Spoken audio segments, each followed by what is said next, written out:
नमस्कार शेतकरी मित्रांनो, मी जगदीश राठोड। मित्रांनो, शेतकऱ्यांच्या बँक खात्यावर पहिल्या टप्प्यातील पीक विम्याची रक्कम जमा होणार आहे। तर मित्रांनो, कोणत्या जिल्ह्यातील शेतकऱ्यांना ही मदत मिळणार आहे त्या संदर्भात माहिती या ठिकाणी आपण जाणून घेणार आहोत। तर तुम्ही नक्कीच हा व्हिडिओ शेवटपर्यंत पहा। आणि मित्रांनो, तुम्ही जर आपल्या YouTube चॅनलवर पहिल्यांदा आला असाल तो चॅनलला नक्कीच सबस्क्राइब करा। साइडला नोटिफिकेशन बेल आहे त्याला नक्कीच प्रेस करा, जेणेकरून मी जेव्हा पण नवीन अशी अपडेट घेऊन येणार यांची नोटिफिकेशन तुम्हाला मिळत राहील।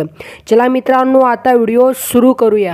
बघा मित्रांनो, प्रतीक्षेत असलेल्या खरीप हंगाम 2023 च्या पीक विम्याची रक्कम सोयगाव तालुक्यातील 22,524 शेतकऱ्यांच्या बँक खात्यावर 15 एप्रिल पासून वर्ग होणार असल्याची माहिती पीक विमा कंपनीने दिली आहे। आणि मित्रांनो, छत्रपती संभाजीनगर जिल्ह्यातील सोयगाव तालुक्यातील नुकसानीची ऑनलाईन तक्रारींची पडताळणी झालेल्या शेतकऱ्यांना या पीक विम्याच्या पहिल्या टप्प्यातील रकमेचा लाभ होणार आहे।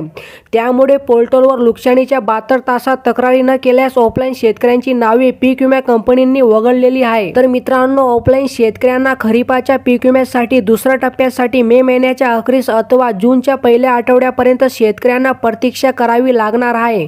दुष्काळ जाहीर झालेल्या या तालुक्याला म्हणजे मित्रांनो सोयगाव तालुक्याला 100% पीक विमा रक्कम मिळणार असल्याची घोषणा जिल्हा प्रशासनाने केली आहे। म्हणजे मित्रांनो, या छत्रपती संभाजीनगर जिल्ह्यातील सोयगाव तालुक्यातील 22,524 शेतकऱ्यांच्या बँक खात्यावर पीक विम्याची रक्कम 15 एप्रिल पासून वर्ग केली जाणार आहे, अशी माहिती पीक विमा कंपनीने दिली आहे। मित्रांनो, जर तुम्ही देखील या छत्रपती संभाजीनगर जिल्ह्यातील सोयगाव तालुक्यातील शेतकरी असाल तर ही आनंदाची बातमी तुमच्यासाठी आहे।